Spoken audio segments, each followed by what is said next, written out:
Abu Safna Jara, Kodugo, Ojabira, Radio Nura FMI, Biconoto and Nani, Tommy Murumuru Duru, Amela Silike, Cabo Jala Korji Kunmani, Alewadela, Willisra 76, 33, 43, 03. Saka Keita, Abu Ame Fulitani Gasegre. Abu Sredantama, Ameta Tiliera, Nebembolo, Mebon 7 million, Okama, go sword the Bamako, Sebanikaba, Aletoko de Umar Anguiba, Dogoneke, Akumara, Akubara Blamuno, Obudal, Nwambe Domina Combi, Anga Opitali Belly. Mumbe nabe taleke Gabriel Touré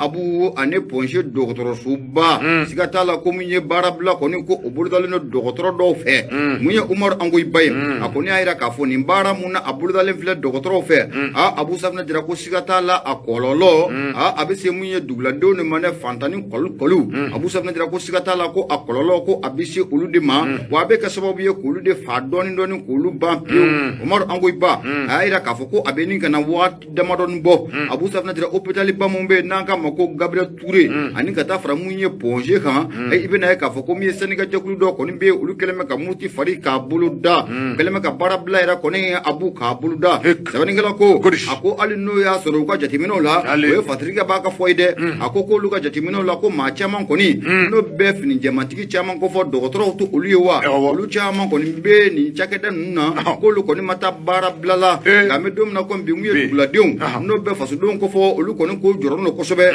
ga muye docteur ka barabla Abu Safna jara ko oti here ni dabali juma ne betiga siki senga jona wala sa munye ni docteur Suba fla no be hôpital Gabriel Touré ko fo ani ga ta fra muye ponje kan asani ga jakulu mununu keleme ka barabla ka buluda Abu Safna jara ubesega sigi so ko obolo ko sigi senga tugumna munye Umar Angoy Baye ayira ka fo ku ye siga sigali baro ko nuko ke unana ka fo ko muye hôpital belebele mumbe nanka mako Gabriel Touré Abu Safna jara ko ni ye bataki do boro ministre de la fonction publique Abu Safna jara ale bataki do ni ko shele wati temuno no be janvier kalo clip bi saba o fo bataki mun kono la muy ministre mun ale be ministre du travail de la fonction publique et dialogue social no ko fora abe jawara awa Paul Diallo aba ale ko fo Abu Safna jara ni akli bala mun ni saniga jakulu munu u ni bara place ben ko bla kata ministre ale ka tabali sanfer ministre aye jabilike ayira ka fo ko mi ni docteur no me fa bara bla munu ko ke février kalo cliché ki temani Abu Safna jara ko fendo ko aletina jenaya abada ko sabge ayaye ka foko mi barabla sebaina ibena ka foko ma do kele me ki buluno ko blala ma munno be talike lozeni bengali Abu Safna jara ko ale buluno ko o manga ke barabla sebaina Abu Safna jara o kara daluye mu ni ministry aye mun ko no ko shele kaira ka foko alete jenaya bi ko ale ko ko ate jenaya sinin sebeningala ko ko ni ye ladino njatemina ka laje Abu Safna jara ko layni ko ko akachan doni sebeningala ko ona tabe Abu Safna jara ka foko jamana yerebe bolo ngambi ko munye bulizon jamantu yondo be docteur ko fo ko lukata barablala Abu Safna jara abeka sobobe ka magnifique kamana ganja mana ngono sebeningala ko ako munye ma chamambe alino ya soro munye barakala chama bana bakato chama ulu ko nimika tamuyo docteur so ko nala munye ponje ani Gabriel Touré ulu chama mika ira ka foko yo wasa ko nko osro alino ya soro munye mamunu mika munye barako nko bla no be senika jakulu nko fo ulu fana ira ka foko ulu ka jama ko okacha Abu Safna jara akoko ni aduru semando ko sobe munye basani ka jakulu ira dama ni nonje sebani ngala ko akosani ka jakulu do ya ira ka fo kame dom na ko biko libe condition bela jelena ko sara ko do faralo kan fe mumbe nanga mako iristruni Abu Safna jara ko obika soro wa muye prime mum fena ko obika soro munye docteur so ko yele ma chama ko kerai plateau technique ko okura ko on nanai ka fo ko meta grefula oli ya ira ka fo ko olu tetap grefula abada sebani ngala ko ako munye agent do ko ni okura fo ni ko shele do ya ira ka fami dom na kombi ni grefu bambale mun na afla ni hôpital belebele fly ngono hôpital Gabriel Touré ani ka ta framu hôpital Ponje kan abu ko dora ta ko mi saniga dore be Abu Safna jara ko politique ira kala sira khan Abu Safna jara ko buka bara bla ni ka buluda ko note ko mi ko fasudo nga era de balawa ko kuma ko ni te ko wamani ira kun soro Abu Safna jara ko bo bara de la sabani ngala ko kodi akoni ye ponche ta jatemina ka lake Abu Safna jara be na ka fo ko minye bureau syndical do be bureau syndical munna anyama be docteur gida landure bolo docteur gida landure Abu Safna jara jamana marabago ya ira ka fo ko syndical jakulu munno be gida landure bolo ponche ko nala oluta la ko don bi oluta la ko don sini ko sabu ke seben fra foite mo me se ka gida landure ka le la ko don ka ira ka fo ko syndical jakulu do ko ba bolo ponche o kono sabani ngala ko akoko ngo ko anana gele fo ka fo ko abe gele ko sabu ke ministre munna ale be travail de la fonction publique na Abu Safna dira no de be madame Jawara Awa Polo Diallo ko fo ni ministre soyi ni nga galani jamana santé ay santé ministère du travail de la fonction publique et du dialogue social Abu ni ministre soyi dirima ira ina fu jara ko ne eti la fiawo eti la fianga eti jango de beli toyi oui abaraka gele nga parce que Sénégal mo na wuli u bele bite kam u bebu nya shede mo awo kweka ni be foka be sabati iti jango nga ibi joy joro de la ni joy joro la abina bo abu mu ye ministre ya ira ka fo ko me do mi na kompi Ismaël Wagete ay Wagete ay de e de o kuma te jamana ngono dialogue social réconciliation ça c'est vrai dialogue social madame Jawara Awa Polo di flamso nere mani la ko do ka so ni ko abe barala de abe barala abe barala ayo ko so be angata Abu Safna Jara munye ministry ayayira kafo munye syndicat jakulu mumbe no la ko do de syndicat national de la santé de l'action sociale et de la promotion de la famille Abu Safna Jara o de syndicat munna alla ko do docteur so na wa munye docteur so femme be an hôpital ba femme be Abu Safna Jara ko ni syndicat jakulu ko ko bolo fara ko ba bela jele ko ministry ayayira kafo am do na kompi na manya kafo ko me docteur lanure Abu Safna Jara ko munye syndicat jakulu munno o ba ale bolo syndicat jakulu ko la ko Abu Safna Jara ko lu ne ma tsaka siga kuma mamuno la ko lu ne Abu Safna Jara gele ko achari la sabani gela ko akon dogolente ma chila kaira ka foko mi docteur landure Abu Safna Jara anaka Senegal jokulu nunu be na ka foko mi tene o tene siga tala ube barabla ko ni ko obolo dia konje okonala sabani gela ko no be Umar Angoy ba ko fo akobolo amana funu siga tala be da tigi koro oro kum ko na la me dom na kompi Abu munye jamana maraba ko ye ko nga feran dabali bela jelenke misi tugu ta gere matelela ko sabu ni grefi bambali mun no lu flani anwa hôpital ban nu kono wanje gabro tué Abu Safna Jara ko be ka sababu ye munye fantani kule agila bela dile ne bisi oluma ko sabu munye fama uye Abu Safna Jara olute foy ko srala mu mana bana ko ni kunda clinique ka fanton jigi semero e furuba kero de no be furuba docteur so no bo ko fo Abu no barakelo tra grefula Abu Safna Jara ko be gela ko sobe ro kum kono la ko mu meni jamana maraba ko fe ko ka feran dabali bela jelenke Abu Safna Jara munye fera nyuma obusaka nyini ko ina tukumuna sabani ngala ko o fena temena ko faka boy Abu Safna Jara ko munye buluzon tigu no bo buluzon jema tugu ko fo ko ka feran dabali bela jelen ko ke Abu Safna Jara munye fantanu ni na besaka ko olla tukumuna ko no to ko gere fu mu flani Abu Safna Jara ko lo be se ma fola munuma sigata la ko o e fantaw yede ko jugu na fana ngoni flani anya samaka bo so de bama ko kono Umar Angoy ba ale sabani ke baye ibunya obala tabarikala biri kadu ka fo soir de bamako kadu ka fo ambe wa kebaw fo mi me talge kadu ka fo soir de bamako ni ya bla mi me talge kadu ka fo o sebevra clé nouvelle horizon kadu ka fo ambe aleta demba compter ale ka sebendo demba compter ako mi me talge kadu ka fo président mi be kadu ka fo jamane mi ni o twa ko kadu ka fo les îles Comores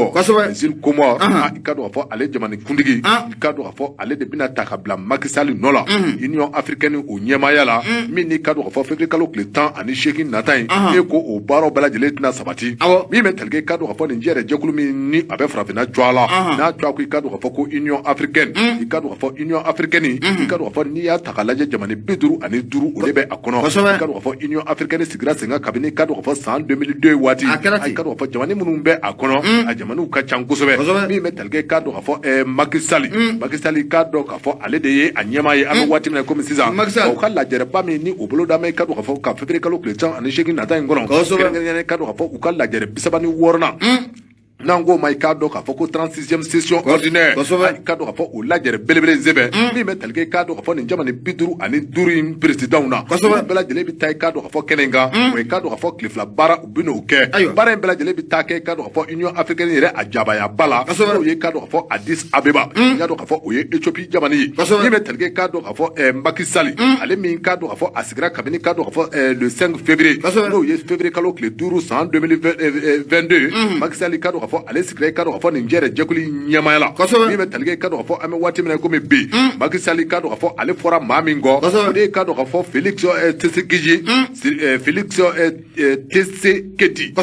ale don n y'a dɔn ka fɔ o ye Congo jamanakuntigi ye République démocratique du Congo ka dɔn ka fɔ Félix ka dɔn ka fɔ ale dara Macky Sall dara o kan o tɛmɛnen kɔfɛ ka bɔ yen Macky Sall ka dɔn ka fɔ ale bɛna jɔyɔrɔ in bila k'a di maa min ni o cogoya ko Azali Assoumani n y'a dɔn ka fɔ o ye Comore ale jamana ɲɛmaa ye ka dɔn ka fɔ Comore jamana ɲɛmaa Union africaine ɲɛmaaya a bɛna ta ka di a ma ni Ala sɔnna ma i ka dɔn ka fɔ u bɛna taa lajɛrɛba min ni u bɛna kɛ Addis Abeba i ka dɔn ka fɔ ni o bɛna bɛn février kalo tile 18 nata in ma i ka dɔn ka fɔ ko u bɛna taa o kɛnɛ kan o kɛnɛ kan i ka dɔn ka fɔ ɲɛmaaya bɛna ta ka di nin jɛkura in ma min bɛ i ka dɔn ka fɔ ni a dara ka bila baara in na a kan ka cɛsiri bɛɛ lajɛlen sabati Union africaine i ka dɔn ka fɔ nin tɔnba min bɛ farafinna jɔ a la a bɛ se ka yakubaya a bɛ se ka yiriwa cogo min na min bɛ talige ka dɔn ka fɔ anw ka kunna kibaruya la n'o bɛ talige Mali la a bɛɛ lajɛlen bɛ a kalama k'a fɔ kabi waati min na anw ka jamana kɔnɔna na coup d'état filanan min ni o kɛra i ka dɔn ka fɔ mai kalo ale kɔnɔna na en 2021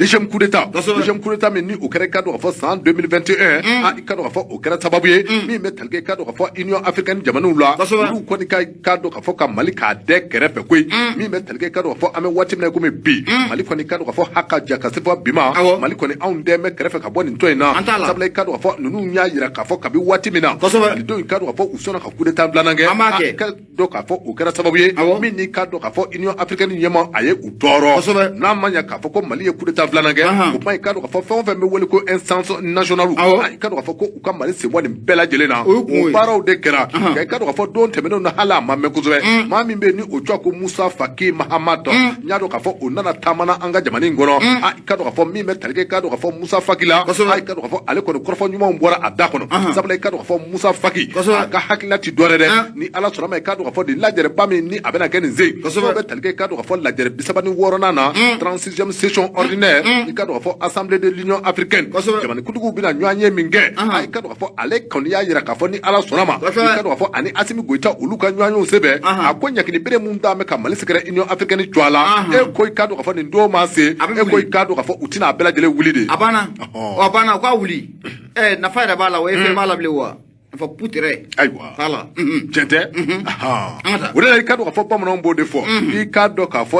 seginjɛ ma i ka dɔn k'a fɔ kojugu tɛ nka maa dɔnba a bi o caya min bɛ talige i ka dɔn k'a fɔ Union africaine na a yɛrɛ k'a fɔ k'i ka dɔn k'a fɔ Mali jɔyɔrɔ ka bon nin ko in kɔnɔ kosɛbɛ tɔn jɛkulu min filɛ nin ye ni a bɛ talige i ka dɔn k'a fɔ jamana 55 la Mali jɔyɔrɔ ka bon a kow kɔnɔ kosɛbɛ sabula i ka dɔn k'a fɔ a kɔni yira k'a fɔ ko i ka dɔn k'a fɔ tɔn in ni a ma ɲɛ a bɛ nin cogo in na Mali ka dɔn k'a fɔ an ka fɛɛrɛ ni dabali bɛɛ lajɛlen tigɛ h'a ka ja u ka don tɔn in kɔnɔ wa i k'a dɔn k'a fɔ min bɛ talige sanction minnu ni an gɛn bɛ k'u ta k'u sɛgɛrɛ an ka fɛɛrɛ ni dabali bɛɛ lajɛlen tigɛ an bɛna taa lajɛrɛ laban min kɛ i k'a dɔn k'a fɔ an ka wuli ka bɔ Mali kan koyi Macky min bɛ talige i k'a dɔn k'a fɔ Musa Faki la ale kɔni a ye nin kɔrɔfɔw sarada i k'a dɔn k'a fɔ Assimi Goïta ɲɛna Assimi Goïta aso i k'a dɔn k'a fɔ a ko kɔrɔfɔ minnu bɛ ka bɔ a da kɔnɔ nin ye kɔrɔfɔ cɛ ɲumanbaw ye i k'a dɔn k'a fɔ Mali kɔni ale anw tɛ maa si kɛlɛ an tɛ jamana kɛlɛ an tɛ k'a dɔn k'a fɔ jɛrɛjɛkulu kɛlɛ i k'a dɔn k'a fɔ n'i ye kɛlɛ ta k'an sɛgɛrɛ ayiwa an kɔni b'a yira i la k'a fɔ kɔni a kɛra cogo cogo don mɛn o mɛn a sebali tɛ wa mɛn o mɛn i ka dɔn k'a fɔ i na segin anw ma n'an kɔni ye sanction levé a i ka dɔn k'a fɔ ko fɛn dɔ bɛ yen ni a bɛ bɛn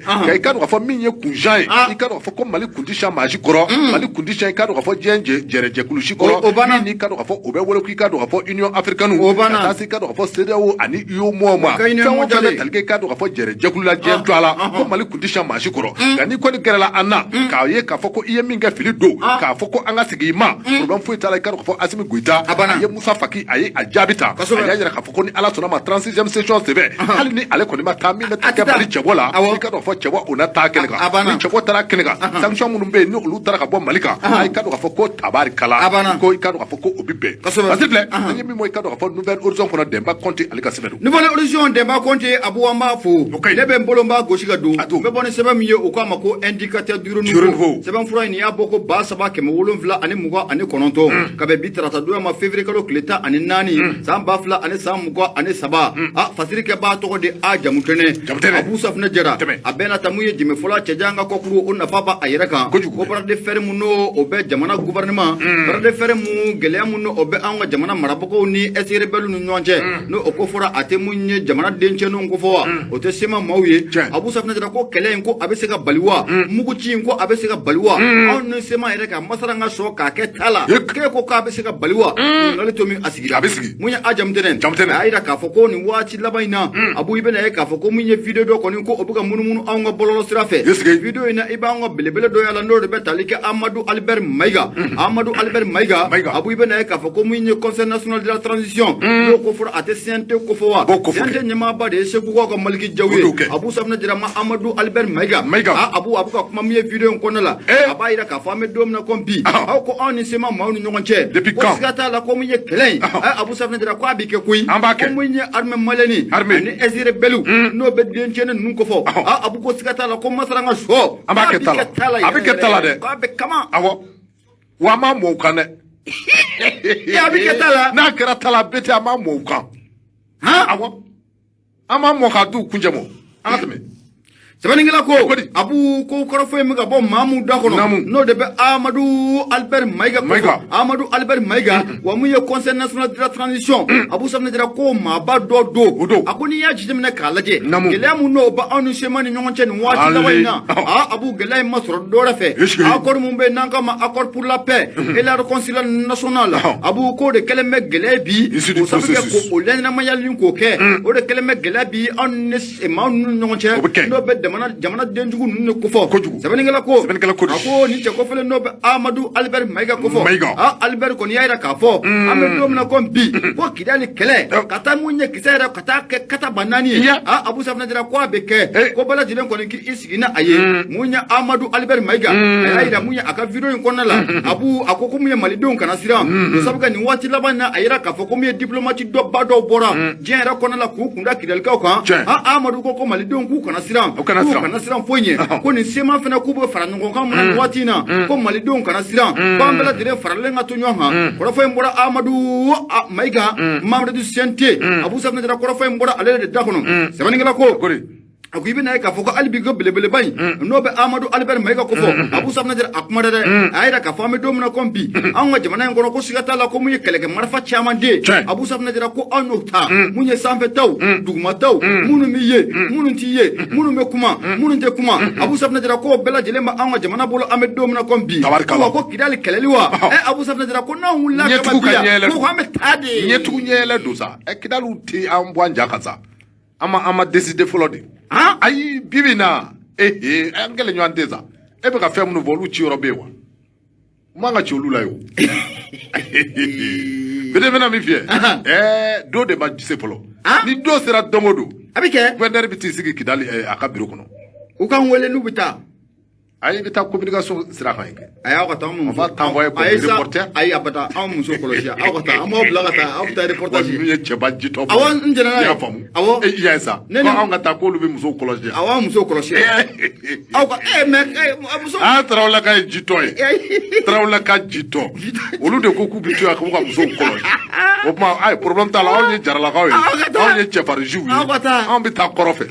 na la sunu anatme on metua awu kake sabaningala ko ako munye angani sente belebele nye to be Amadou Albert Maïga ko akoko wati sirasa ko anga famu yanga denjeno nyina ko merdo trop c'est trop o de sirasa do kerateza Amadou Albert Maïga Mamadou Sente Abu Safna Jara akoni la guerre ko no daminena ko abanyini foso do mbela jile fe ko ambe fralenga to nywanga anga jamana marababa mana aklina muta Amadou ko anga to aklina ko de be ga sababu ye anga yira mawranya Abu Safna Jara ko ambo soro ko ne jamana marababa ya aklina muta ko anga ta osira de abana o de do ko sino ko la guerre be kede ama hakebe ko belade Bate kune bi kini kede. Sebeningala ko ako ibe na ye ka foko ni ko fo mun na bora Amadou Albert Maiga ale tabono Abu Safna dira akara sababu ye munye sema mako dishiba do fana be ale seba ko sirana aseba ko jorola no be Mohamed El Maulidi nobo ko fo o ko naira ka fo o munye ni je ko fo no be sente Amadou Albert Maiga ko fo ka bolen flaga ko fo mu fo Abu Safna dira ko lu ba ta bala ko lu ba ta bala wa ka fo ku ba kuma ka krefe denwa ku ta ka krefe dene sebeningala ko akuni dunya atemna kalaje ya klina munna abolen flani abora Amadou Albert Maiga da ko sabuke mamre sente do Abu Safna dira ko abora ale da sebeningala no be ajam tana ko fo akoni ira ka fo me dom na kombi akor munna abbe on ne bamanju ko non ne nonche Abu Safna dira ko kuma ko se ko chara boka do ko asebe ko chara ami dom na kombi akele me so be ka gela chama ko lana on ne bamanju non ne nonche no be bamanju ko fo ko sabuke munya akori ibe na ka fo ko me bamanju ko non no be faso denche na non ko fo lu ka klina ka akori ka appliquer de anga jamana marabo do aklina femi amu no be se ka keteliala obike amu no tasiga foko amu ya no tisika ka abada Abu Safna dira ko tisika ka abada pour fone flani anya sama ka bo indicateur du renouveau ale kono sabani ke ba to de ajamtene munye fatrike ba o ajamtene ibunya obala beti ami do de ke kono te akana kede na kera odoye shukela ma bara ba klekele abo arme ba bara ba pe ala knuchi eski u ka son dron angata anti ka tati bele karo anti se ka tati ime na movie na sadiki abu nyabala kidali yoro kidali ko infleni yoro mo chama ko na klina bi angata kele redi abo mais ma chama nga hagla we voilà ben ko imbe bolo muka anti ka giri ngata kele ke sika ke amo ofina de nyado mo ay no mo ofina de aywa anti ka ta giri nga kele ke de on ga provoquer de wala sa on ga foka meta kele ke ça c'est vrai provocation do ubi ka on provoquer de non mina mo ofina ame do mina kombi kidali sécurité lo ni bamako ça je te dis hein akodi kidali sécurité lo ni bamako ça je te dis nyado awo e minishuma na fe numu be daleme kidali ami fere de ke o mu Mali la terrorisme ko aka bampeu Abu Safna dira fo basiki kana kidal le kono tant que ma ban tant que kidal ma mais sécurité ko mbu fe e be atana ko me kidal ibe otage ta ko me kidal MINUSMA on va faire tout ito meon pour que MINUSMA qui ma bo ana ayo ko kon flani c'est dans ce cas am ko be la nyini mina ko so be c'est ka sabati ayo no tie kidal ko ni ayo ala ka nyeka dama beli kadu ka fo bamanon bo de fo ko digi adaye dene na digira ka se double janye kadu ka fo abise adana mi metalge kadu ka fo le soir de Bamako la ya jare kadu ka fo akumana la ya kodi puis kadu ka fo la ya jara puis kadu ka fo angata nyamina mi metalge kadu ka fo poste de sécurité de la gendarmerie ni abe nyamina kadu ka fo alebe kulukuru au région konona kadu ka fo ame watim na ko mi bi poste de contrôle mi mbe kadu ka fo gendarme chekele kadu ka fo ko ole koni kadu ka fo ale fatura mi metalge kadu ka fo ma dowla lu koni kera ma jogno ye kadu ka fo 3 moto no betalge bolifin moto sabala lu koni kadu ka fo bamanju uyo olu ta ka duru do fiano ni ye parce que baka falani o la ya jere akui kadu ka fo koni ye naranzerkli ta ka laje tasi kadu ka fo banamba kadu ka fo nunu ye yoro mi kadu ka fo ni bamanju u keme ka ke u nyeda yoro ye le kadu ka fo do ma jema dongodo ina ataki do kuna fo ni me kadu ka fo ni yoro ko fo ta nunu na kadu ka fo ame watim na ko mi bi mi metal ke kadu ka fo poste de sécurité mi ni o ben nara kadu ka fo do temeno na hali amame kusobe mangani ya jugu do kadu ka fo olu tara bi o kan kadu ka fo mamunu be kadu ka fo ni u armele me ko armé jusqu'à dents jusqu'aux dents no be talge kadu ka fo marfa kiso be u bolo fon fe be talge kadu ka fo mugu jugula o bela jele be u bolo kasobe nunu ye attaque mi ni o kera nara be talge kadu ka fo ma saba banyango o tora ala wa ma do kadu ka fo olu jogina kadu ka fo o mateme kle damado kan mi be talge kadu ka fo onga armé la u ye wuli ka jo u ye abloda no ambu o wole ko patrouille de grande envergure ya do ka fo u ye munumunu zalo ye ka dai kadu ka fo mokolo ba mbela jele kono patrouille de grande envergure o tara wolo femina ma dugo mala sabla kadu ka fo ma munu ye o chani walu ke kadu ka fo ko tega tara ka da olu kan armé re kadu ka fo sana yala soro o sebe sabla kadu ka fo u ye ma chama vai kadu ka fo jadi wale mo ula mi telke kadu ka fo o temene ngora kofe ka boy mi telke kadu ka fo posu mi ni o be wole ku kadu ka fo sirakolola sirakorola nyadu ka fo sirakorola kadu ka fo ale fana abe kulukoro marafe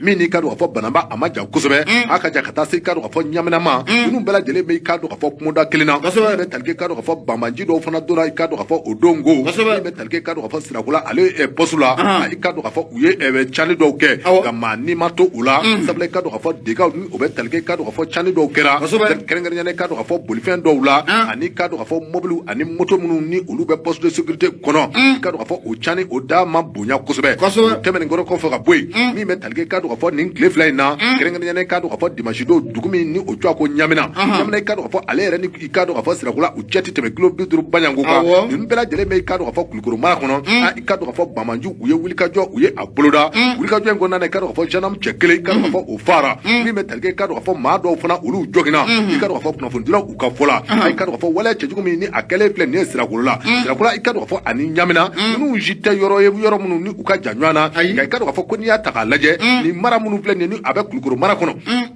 sanga ani waati ka dɔn k'a fɔ maa minnu ni olu bɛ katibaden masina jɔ a la a b'i n'a fɔ i ka dɔn k'a fɔ ninnu kɔni bɛ wuli ka jɔ kɛ nin yɔrɔ in na kosɛbɛ sabula i ka dɔn k'a fɔ k'a daminɛ sirakulu la ka taa se ka dɔn k'a fɔ banaba ma a ka jan ka taa se tubaw ani kolokaniw ma maa o maa bɛɛ nin yɔrɔw la i bɛɛ lajɛlen bɛ a kalama k'a fɔ nin bɛɛ lajɛlen ye kumada kelen kumada minnu i ka dɔn k'a fɔ ni u su a bɛ ɲɔgɔn na wa i ka dɔn k'a fɔ min bɛ tali kɛ i ka dɔn k'a fɔ jifolenba tɛ u ni ɲɔgɔn cɛ sabula min bɛ kɛ sababu ye ka se ka bamanjiw k'u ban ka tɛmɛ k'u walima k'u bali ka tɛmɛ sanga ani waati ka dɔn k'a fɔ bamanji wale bɛ ta ka nin yɔrɔw sɛgɛrɛ tɛmɛnen kɔrɔ kɔfɛ a bɔ yen min bɛ tɛmɛ i ka dɔn k'a fɔ dugu min bɛ yen ni o cogoya ko narena i ka dɔn k'a fɔ nin waati laban in na a ma mɛn kosɛbɛ min bɛ tali kɛ i ka dɔn k'a fɔ attaque dɔ fana taara kɛ i ka dɔn k'a fɔ narena o gendarmerie brigade k'o sɛgɛrɛ i ka dɔn k'a fɔ o sɛbɛn i ka dɔn k'a fɔ maa dɔw fana fatura min bɛ tali kɛ i ka dɔn k'a fɔ dɔw fana jɔginna o sɛbɛn a kɛra ten ka fɔ la a ko i ka dɔn k'a fɔ an bɛ waati min na komi bi e ko i ka dɔn k'a fɔ maa minnu bɛ yen ni u cogoya ko groupes armés terroristes minnu kɔni bɛ fɛ ka fɛɛrɛ ni dabali bɛɛ lajɛlen tigɛ a ka jan k'a jira k'a fɔ anw ka armée la n'o ye les femmes ye k'a fɔ k'i ka dɔn k'a fɔ hali bi olu bɛ yen koyi hali bi i ka dɔn k'a fɔ ko tɔnin bɛ u la koyi sabula i ka dɔn k'a fɔ attaque ni minnu ni olu bɛ ka kelen kelen kɛ i ka dɔn k'a fɔ u bɛ kɛ kɛcogo min na a ka dɔn k'a fɔ ko a dɔw contrôle ma nɔgɔ sabula i ka dɔn k'a fɔ cɛ fila cɛ naani olu kɔni bɛ kɛ moto fila moto wɔɔrɔ baɲanko kan i ka dɔn k'a fɔ u bɛ bali ka don i ka dɔn k'a fɔ poste kɔnɔ o kuma i ka dɔn k'a fɔ nin ye fɛn minnu ye minnu ni u contrôle man di fɛn minnu don i ka dɔn k'a fɔ ni u ye man di o n'o tɛ i ka dɔn k'a fɔ fasiriba ka fɔlɔ ni o ye laya ye a ko i ka dɔn k'a fɔ n'i ye armée ta k'a lajɛ bi mara minnu kofɔlen filɛ nin ye sanga ani waati i ka sɔrɔ k'a fɔ avion kɔni bɛ munumunu zalo la nin yɔrɔw la nka i ka dɔn k'a fɔ ninnu ka attaque bɛ kɛ kɛcogo minnu na f'a dɔw la i k'a dɔn k'a fɔ a faamuya man di sabula i ka dɔn k'a fɔ maa bɛɛ lajɛlen b'i ka moto kan i bɛ ka boli ni a ye nka i ka dɔn k'a fɔ sanga ani waati poste minnu bɛ i ka dɔn k'a fɔ gudɔrɔndaw la poste minnu bɛ i k'a dɔn k'a fɔ sirabadaw kan i ka dɔn k'a fɔ u kan ka janto yɔrɔ la k'a sɛbɛn kɛ sabula i ka dɔn k'a fɔ waati bɛɛ lajɛlen na nin ɲɔgɔn ko kɔni ko ninnu dɔw bali man di i ka dɔn k'a fɔ jadi walima olu ka taabolo la Fasiri filɛ an ye min fɔ i ka dɔn k'a fɔ le soir de bombe ko Laya Jara Ali Kasibɛn Abu Laya Jara an b'a fo nin waati na mun ye jatigɛ wale kɛbaaw u bɛ baara minnu k'o kɛ Abu Safinɛ Jara maa fila walima maa naani i b'olu ye moto sanfɛ u bɛ na dɔrɔn ka mugu de ci ka tɛmɛ a faamuya man di et puis encore a tɛ kɛ tile fɛ bon hali n'a bɛ kɛ tile fɛ fana a contrôle man di n'o tɛ an bɛ ko bi jatigɛ u tun bɛ baara mun kɛ k'a fɔ k'u bɛ taa an ka kan kuturu u kana kɔrɔ wa an bɛ don min na ko bi i filɛ k'i da don yɔrɔ mun na tan n'o bɛ Kulukoro ko fɔ ani ka taa bila mun ye Kayanfan na belebele mun nalen don ye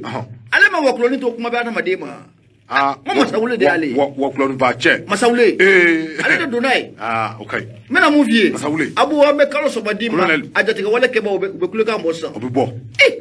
a bɛ bɔ ale de ye wakulɔni yɛrɛ kɛ bɛɛ abana Masawule de y'a Masawule ale de ye wakulɔni yɛrɛ tabarikala a kɛra o ka ɲi bɛɛ b'a kalama siga t'a la ayiwa Abu Safinɛ Jara hali bi sirajan taama an bɛ taa ka dabɔ mun y'an balimamuso ye Abi Sisoko nin waati na a sɔgɔlen mana Faransi an b'a yɛrɛ dɔgɔmuso fo Bintu Sila bɛɛ lajɛlen k'u b'an lamɛn Abu an bɛ taa hali bi indicateur du renouveau ne bɛ n bolo don n bɛ bɔ ni a ye mun ye sɛbɛnnikɛbaa ale tɔgɔ Ode Abu n'a jara a na se fila ni hakili b'a la envers mun na a wulila mun ye douane o kɔnɔ envers mun n'a bɛ tali kɛ chèque détournement ko kan chèque détournement mun n'a bɛ ti jɔ CFA miliyari 5 la Abu Safinɛ Jara ko a kɛra sababu ye ka ɲuguɲugu caman k'o lawuli mun ye douane kɔnɔ a kɛra sababu ye mun ye yɛlɛmali bolo caman Abu Safinɛ Jara k'o don douane kɔnɔ Abu Safinɛ Jara a kɛra sababu ye mun ye douane disiba caman k'olu galon ka b'u jɔyɔrɔ la sɛbɛnnikɛla n'o bɛ Ode ko fɔ a ko nin envers in ye Abu Safinɛ Jara ko a kuma kɔni ko a sɛbɛkɔrɔ cayara ni hakili b'a la ni envers a wulilen a kɛra sababu ye mun ye douane disiba dɔ tun bɛ yen n'o bɛ Badi Mayiga ko fɔ Abu Safinɛ Jara Badi Mayiga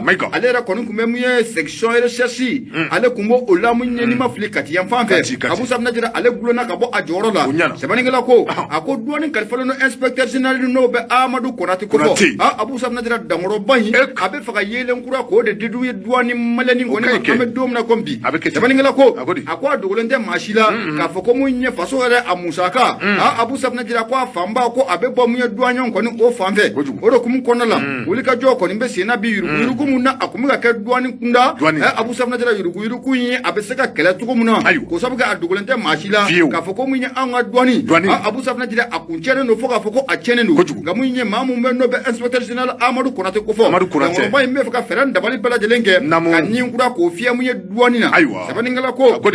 ako gelamu no wula duanu konala Abu Safna Jara gelamu na be talike mu chaque détournement ka milliard duru Abu Safna Jara ko détournement an wa jamana ngono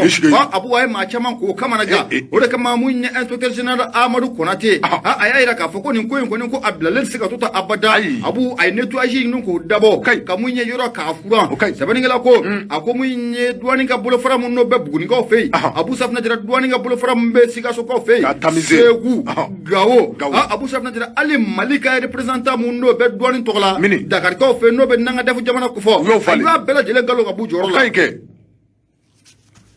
OK mais c'est ça avec etendo mais mais na mi fie na fora ko refondation ni teke tara boro kono effet collatéraux de kankase ay no te mungu be ne alors ango tiempo mungu be ne c'est ça ni changement kerata peut-être que munum bena ko fo lu fona bena ay ba do ni do fie na ango shay mo problème yi mu a problème yi fm mi ay ba do nu e yele make sa Abu Safna Jara aka fo ko way ko e ko do ka sikasu mi boy e ka bo sikasu kana u ka te black kai mais c'est la même chose o manga kew ango gela mbedi gela bene hale da magale flem mamu na tanu bo mu no la problème ne be mais tu vas voir dans un mois où ta poste woro lo moi c'est ça le problème o de problème yi rew or que on quand la mise en pied de là abana mise en pied mais c'est ça abana alors faut de ka fo akado ka foko refondation be akado ka foko sabratuku de be fangala semaningala ko ako bi na ka foko mu nya inspecteur général Amadou Konate Abu Safna Jara akoni aklinata munno obala me dom na kombi wati te munno na yurugu munno mega duanu konala yurugu nya abesaka keleto ko muna Abu Safna Jara ko o aklina ko oba ala woro kum konala nin kasa ngone awulile no be détournement de chaque ko fo Amadou ya sigi ka temna kalaje Abu Safna Jara ay furani nin ko dabo buguni ayeni furan sigaso segu gawo munya malika lasiki demu no be Senegal ko fe Abu Safna Jara ayeni bela jelen jaso ko bo ajoro la nga mawara nun ku blay sebani ngala ko amoni me domna ko bi en vertera ne cheba mu ngule fura no be badi maika ko fo kibara ko ni me ka hira ka fo e ko badi yera ko ate kasubona wa kibara ko ni me ka hira ka fo Abu Safna Jara o fana te banon ko fuga boy ko enquête u bina dele ame domna ko bi muya do mamunu me duwan ko nala Abu Safna Jara nu ka bara benno yurugu rama olu te bolo abadan ne yurugu te ko enquête u bina dele kanya shu u bela jilema o bolon ko fe femme d'affaires munum be o tika mo ya femme d'affaires fana be douane na amali douane mena mi fie douane yere soroli anima 5 millions d'affiena u ka fola wa foto ko nan li o boati soro ni ma kuna jare ni yo bo ni mo o bo aboro la ila ba fona ya e transition clean na de fona yelma dona fona ya yi no te douane ko nguru be ge e ba me iti bo douane fouille déclame pourtant presque chaque sans fla je pense que vous êtes talike e bo kalama fiu et na spécial concours mun kera jina anga demese chama me jala kurji ou be passer à concours akela way bolu kalama mo chama a chama ngume école maître là nga passer comme administrateur civil contrôleur des finances u chama olu kumeti tirki trokoni na ya concours kale jebo ngulu ka yere wallahi jafanda debi sika nyesoro kula fanda de plus chama be passer ni ko ngoni na Abu Sina ko douani voilà bolo do woni shinu no de on la kumano la refondation a manga digi anasira doka ninde a keto yi eni nyana sa femme d'affaires be douana femme d'affaires o boye femme d'affaires bege daga mana sagi batigi nunu awo ngol do musoro batigi nunu nga olu ti teni dona to le akara tenduna wa akara commerçant wo ni ko ne douane do ko ni ma affaire la awo douane ni tara bi misoro batigu ni tara ta fait kele misoro ibo de mo kunna abu amana ke femme d'affaires ikira joko kala de wo ko amber bi ne douane do ngonche douane do ngonche igi sigina be wole ibi wole amunu me atoko bolen flengono populin na doyan atoko bolen flengono ka sardine na dongo jamana ngono ka froga foko jisma awo wo suso fokala na do atoko baje na doyan go suso fokala ko so fala de ba kono ka tro baze jamani angata sugu ko ga gasi ke ta ngata sugu ko loko ala ko kalfa anima abu sabna jara antara anana dandigali bato la radio nura fm ye bi konto anani tomi mururu duru ni wati na mela silke kabo jala korji ko nyumani ale wore dala na funi bala ambo o kene do kono ambe fulla se kanu bani deme ba bela jilima mamade sogole mana abu sabna jara innugume ki bolo ka kari ka don tilela bidi karu ko fo men bolo do me boni sebe mini o joko l'indicateur du renouveau ka do ko fo ni ye fasire mini ka do ko fo ad ale ka fasire do ka do ko fo mi metalke an yero ka don grengrene na do mi metalke ka do ko fo radio so twala ikado ka foko kungo kunyo ojwa dumai samle ikado ka fo février kalo kletan ani saba en 2023 ikado ka fo journée nationale walma journée mondiale ikado ka fo de la radio ikado ka fo jere buna kunkan ikado ka fo dongrengre min dare ikado ka fo ka di radio so ma ikado ka fo ko ode le 13 février en 2023 ikado ka fo ko nyinanda ikado ka fo ayakubara kusbe samle ikado ka fo mamunu be radio privé utwala ikado ka fo katase anyema so ma ikado ka fo jere jekulu min be radio so tuala ni obewolo ko union des radios diffusion et télévision libre du Mali nango madame so mala ko urtel ay kado ka fo olu ya yira ka fo ko ni ya ta kalaje radio so keme woro ko de be anga Mali jamani kono ko so yeah 600 radio opérationnel et puis 600 radio opérationnel a perbe ka kuma Allahu akbar. Donc ni ya takalaje 600 radio opérationnel oui radio keme woro olu de be barala kado fo ame watim na ko me bi mi metalge kado fo keme nani ni bishegi ani binani ani shegi olu de kado fo irtali mawye olu be irtali jere jekul kono mi metalge kado ka fo ni fetimi ni akele flenye ngene kado fo kungo ni o bena février kalo kletan ani sabama en 2023 kado fo ni atakutan ani flanay nango mako 12e édition de la journée mondiale des radios ikado ka foko nyinanda ni ya takalaje ba blangu me mingono ode ka foko radio ani be ni kilab sika sabati tugomna walma radio ajoro bisika ye ikado ka fo be ani kilab kono tugomna ko nyinanda ndemu tangu me ka o segre baru dala siki kengu me minga ode kuye ni yekoi ni me talke kado ka fo ka kenni ni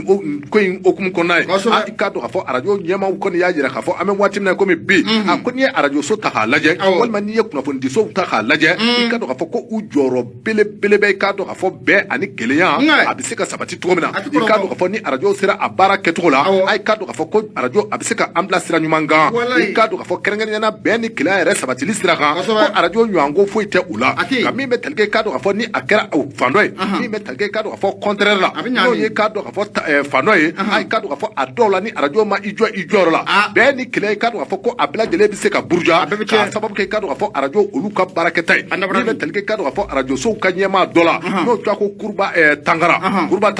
akui ka do ka fo ko ni radio ka programme ta ka laje ki ka do ka fo chendo ka do ka fo radio chama ne be munu ni ka do ka fo ulu kema ka jëm ka do sigi be di kilab sika sabati to mina abini ka do ka fo jadi wale ndam ne na onga jamani ngono ka do ka fo ko radio so chama ne be munu ni ka do ka fo ubi ka baraka ni ngoy okum kono aka je ka do ka fo ulu te ka ke sababu fiu ni be sika to ka do ka fo jadi wale abisika juga to mina radio chama me onga jamani ngono ko lu bela jele me ka baraka ni kado ka fo fanga ka okumiye aka je kado ka fo ube ku ka programme wala mi ni abe wala ko code et déontologie nya do ka fo oye radio re kan ka baraka ka fo okumu nyuma mi ngono ki kado ka fo ko a chama ne be ngunu me ka baraka ukono do be kado ka fo halne ayasro uluti ka baraka ukono ga mi ngone be talike kado ka fo ka burjali ko ta ka kado ka fo jen segre wala me kado ka fo be bembalia bisika sabati tumna ko anga jamani ngono ki kado ka fo ko o radio ka jwa ko so ki kado ka fo ko ni kuma jara ada na fo ka fo ko o radio te anga Mali abia mana na to Bazir ba fala akika do fa no de ade kika do fa ko radio lamenaw no be talga auditeur do la ay ka do fa ko auditeur do ni so jara way ka do fa ko auditeur do fana ya jira ka fa nyinga ni kele la ya jira ka fa ko chedo radio jora ka boy ka do fa bengola radio jora ka boy ka do fa ben kele sika sabati to mina on ga ka do fa ko ni radio fana olu yo o kele de fo we na radio tara sira do fe adola ka do fa ko abese kise kana ni chani wa do bi ya jira ka fa u ka nyinga nu fe ka do fa ko radio do be ko chedo ko luka programme season da foi ka ka do fa dongle da ani ka do fa awo do ta burujali voilà yo de fois burja.com awo radio do ya ay mo fi de Burja.com aywa Burja.com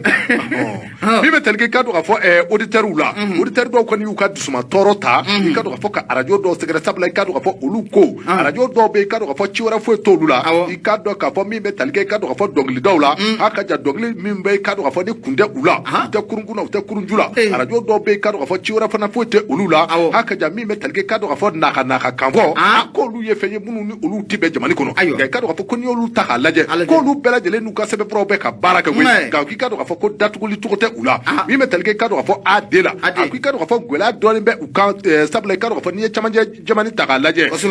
korobela radio so munu be oro la radio so chama de be munu datugule me ka sabo ke jadi wale ki ka do ka fo chama be oro la mali a chamanje bolo ka se korobe bolo ma radio chama de be munu ni ulu datugume ka sabo ke ka do ka fo jadi walo yi mi me telke ka do ka fo ni 12e edition na ay ka do ka fo ko nyina dai ka do ka fo akera kanya sable ka do ka fo ni soja o bonya na ako kono kosobe way ka do ka fo ko radio ayira la ka fo bakurumbala ma bakurumbala ko radio ajora ka bo be ni kila asabati la tomna ma ki ka do ka fo abinyin radio barakalo fe kwango fere no dabalu tige albi be ni kila bisika sabati onga jamani kono tomna kwanga na to radio ka ke sababi mi burjali ka ta ka jamani ka tigre matrifle ani mi mo indicateur du renouveau AD ali ka sibani indicateur du renouveau AD abu ame folita ni ka sigere abu me mbolo mba karika don tilela me boni sebe munu ko mako indépendant sebe ni keba ale tokote maore o bari abu sefna jaram mena ngakula anin turala ni mbela jile ube nywanda fe angata munye commissariat de police muno be kalaban koroko fe ami domina kombi commissariat ne kalfalendo munye commissaire sajo tumota abu alema sigata la uyetega takada ma woro kan nunu ma woro abu sefna jera ukabara kunte dore abu sefna jera bitigi dakari abu sefna jera ko ala mame utara telephone bitigi do ko odakari sebani ngala ko ako munye commissaire kura ne muno be kalaban korok nabi abu sefna jera abika wulika joni tesiri do ko bla senga no be commissaire sajo tumota no bo okofo abu mamunu be akaja no ye bandi misenu ye munun keleme ka shuna ere ko tike ka bo kalaban koro ana lamini ko nyela munye commissaire akale kanti dore ye babu bela jele mbolo takada uko sebani ngala ko o de wulika joko be siname domina kom bi commissaire de kalaban koro kono commissaire divisionnaire sajo ka tumota anaka jereje kulu abu safna jira ku ye jega bele wora ko mine sebani ngala ko no de be o bari ko fo akoy be na e ka fo ko munye mado de be abu safna jira nanko mako be jawara abu aletra damakashi seben ko ninka to do munye commissariat ula damakashi seben mun konna la ayira ka fo ko aleka magasin abu safna jira aleka dairi meni yoro no ba ka telephone fere yoro ko fo ko ma do tra bi o ka abu safna jira ko ka so kono minen bela jelen ka kene ma minu ye ka bela jelen shuya katana aye abu safna jira wati munna aletra damakashi seben ka to do munye commissaire divisionnaire sajo ko tomota aleka yoro la no be commissaire de kalaban koro ko fo abu sajo naka keleke chaw sajo naka jereje kulu wula o ye jomisani ko kuma ba abu safna jira nin ka bela jelen ka da ko dogo ni wo abu safna jira ka bela jelen fese sigata la unna tega takada ma folo kan ma folo no otogo os bela jelen ma wule ko uzbi abu safna jira wati munna tega takada uzbi ka munye ni ngale busa mise o taraka uzbi ka segere o sabiga magaje munnu dabga kari sigata la uzbi kele ko ati segan ge commissaire divisionnaire sajo tomota abu safna jira anaka jereje kulu ye ni ngale busa mise taka uzbi ka segere amanya mungo uzbi ko ko ngele ta koy ko nyana tiama ko obe sebani ngala ko uzbi ko afuruntura sebani ngala ko uzbi ya ira ka ko alene mamu meje kan bada ko ke nyonfe ma dobe ango mako ate bela jele male wolo ko zaralo 10 zaralo ay kani 6 zaralo ko ngam teide e ba mun de teide bi 6 teide sinon ne be teide ko teide Traoré peut-être apata e ma jugu dabla abiane no de fuye do biane ama ba folo koy ngata sebani ngala ko akomu yete ka taraka da zaralo ko ibina ka fo ujbi forontura ko ayira ka fo ko ame domna ko bi ale fana jenyo mu be no fana be ni ke wala jugu ina o de assez o ta abu assez abu non ça c'est abu mais ça peut être alou comment ça assez abu bela de lenga mako bloma ka taraka da bloma ka o fana mana boy ma dobe ko mk bu bale wala ko microbu asirno de microbu e chomaina yiski ngata abu taka taraka da microbu o fana bole ko microbu reti nyena ni tega seraka daika commissaire Tomota e kana da commissaire Tomota tiere la Faridou ale microbu kon tew mami mi microbu mine ke invisible sabari gila ko o doron te koy munya ma do fana be ko ale mako MC bela jelen ko mako zepe ouais ni to we zepe angata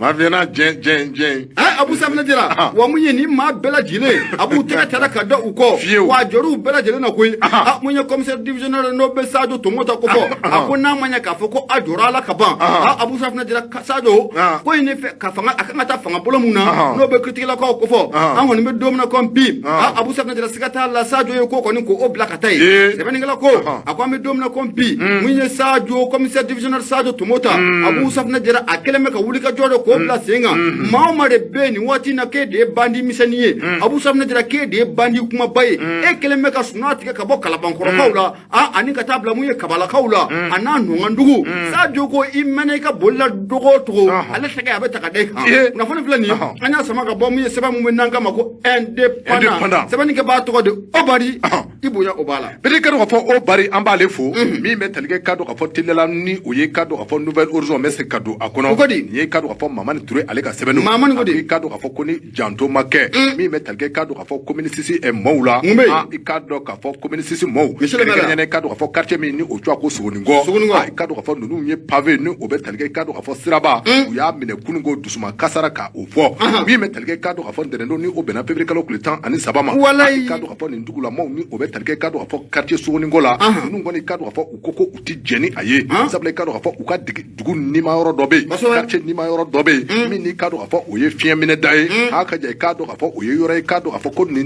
mi metalge kado ka fo ni commerçant ina nunu ngoni ba fa station do ja ko ya choko mi metalge kado ka fo ni yoro ko fo dai na kado ka fo wati mina ko ni kado ka fo abora ka bi dugu de kado ka fo kata fare kado ka fo jeunesse kan ani muso kata se kado ka fo dugu tigla ko ma nunu ngoni kado ka fo utorola kado ka fo oye fere ni dabali bela jele tiga mi metalge kado ka fo batatu kanga ci kata yoro wo yoro ko kado ka fo oye batatu ji kata warasa kuna foni abiseka teme ngene kado ka fo direction régionale de domaine kata se kado ka fo domaine de cadastre direction régionale de la protection civile kado ka fo kuna foni tara ni bela jele na mi ma jira ka fo ko bara chejugu mi ni abafa ka ken yoro na no betalge kado ka fo station service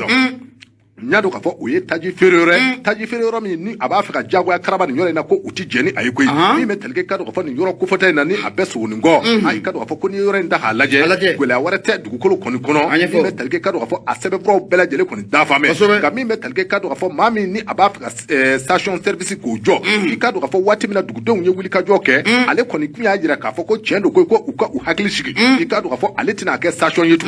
ma mi metalge kado ka fo ana fere ni dabale bela jele tige mi kado ka fo obe wolo ko point de vente nyado ka fo oye station denunye aka je kado ka fo station fitinu abina ke oye nga binye station bare pano bara ko ulu dabla ko kado ka fo utoro la je bara atika jo saka ani wati kado ka fo bara ko ni abeka kuraya ude sababu la kado ka fo dugudon dugutigla ko katase kado ka fo musula ko ma ani jeunesse mi ni ulu besko ngo nu ngoni kado ka fo utoro la wawe meri informé ko kado ka fo kuna fo tuntara ka di meri ma katase kado ka fo direction régionale du cadastre direction national de la protection civile u ye ninnu bɛɛ lajɛlen kunnafoni sabula i ka dɔn k'a fɔ fɛn min ni a bɛ ka kɛ i ka dɔn k'a fɔ ko cɛ in de ka baara kɛ ni point de vente hakilila ye bilen dɛ baara min bɛ ka kɛ i ka dɔn k'a fɔ a b'a fɛ ka station belebele yɛrɛ de jɔ koyi o tuma i ka dɔn k'a fɔ u ti jɛni a ye bi u ti jɛni a ye sini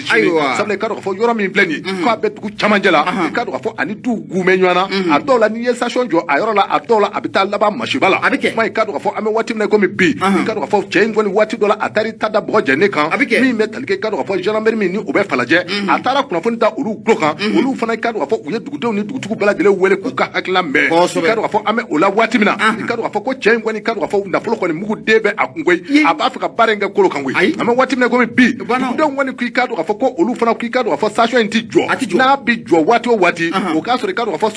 sogoninkokaw fo n'a y'a sɔrɔ k'i ka dɔn k'a fɔ sogoninkokaw bɛɛ banna dɛ ko kɔnɔ tɛ k'a jɔtɔ tɛ o ti yɛrɛ ye Badiri filɛ ale ye min fɔ fɛn tɔgɔ o ti yɛrɛ ye Nouvelle Horizon Mahamani Ture ale ka sɛbɛn Nouvelle Horizon Mahamani Ture an bɛ foli lase a ma Abu Safinɛ Jara n k'i ma n ko musow ka 5 heures du matin n'o de bɛ Bintu Sila ko fɔ a sɔgɔlimana Faransi an bɛ foli ta ni k'a sɛgɛrɛ Abu n bɛ n bolo kari ka don sɛbɛn min bɛ bɔ n'a ye o k'a ma ko indépendant Abu Safinɛ Jara nin tɛ kibaruya duman ye an ka taa mun ye Sotiba Sotiba n'an taara ye mun ye février kalo tile 6 ka dugu jɛ février kalo tile 7 la Abu Safinɛ Jara maa dɔ bɛ yen n'o de ye Mahamadu Jara i bɛna ye k'a fɔ ko Mahamadu Jara i balimakɛ Abu Safinɛ Jara kibaruya kɔni k'o taara bi mun ye commissaire de Sotiba alu ɲɛkɔrɔ commissaire de Sotiba ale ɲɛminɛlen don maa de bolo bi n'an kama commissaire Yaya Ɲanbele ko kibaruya kɔni taara bi mun ye Yaya Ɲanbele kɔrɔ k'a yira k'a fɔ ko mun ye Mahamadu Jara Abu Safinɛ Jara i balimakɛ ko a tununa o de kumu kɔnɔ la i bɛna ye k'a fɔ ko mun ye commissaire Yaya Danbele Abu Safinɛ Ɲanbele Abu Safinɛ Jara a n'a ka jɛrɛjɛkulu u ye wulikajɔ ni k'o bila sen kan ka cɛsiriw k'o kɛ Abu Safinɛ Jara u taara tigɛ ta ka da maa dɔ kan maa 3 ɲɔgɔnna kan Abu Safinɛ Jara o maa 3 i bɛna ye k'a fɔ ko olu de ye Mahamadu Jara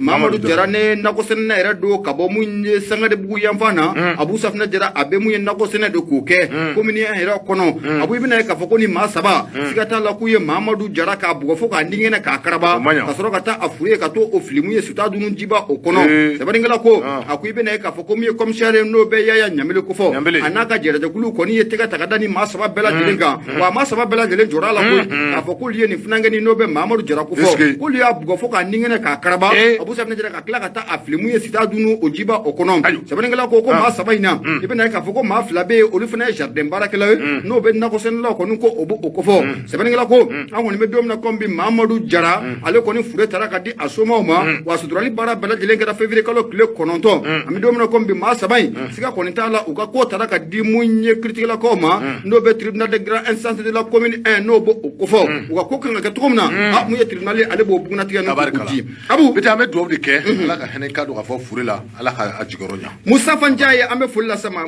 Musafa Njaye don Italia Musafa Njaye i ka dɔn k'a fɔ an ka kalanden dɔ nana bɔ an ye n'o bɛ tali kɛ i ka dɔn k'a fɔ ekɔliden dɔ la a sigilen bɛ da la an b'a fɔ ka waliɲuman dɔn kosɛbɛ tɔgɔ in de bɔra n kɔnɔ n'ala sɔnna an bɛ bɔ k'a sɔrɔ yen Musafa Njaye a kɛra faama ye dɛ Abu an bɛ bɛɛ lajɛlen fo waati kɔni sera an donna Gawusu ka heure kɔnɔ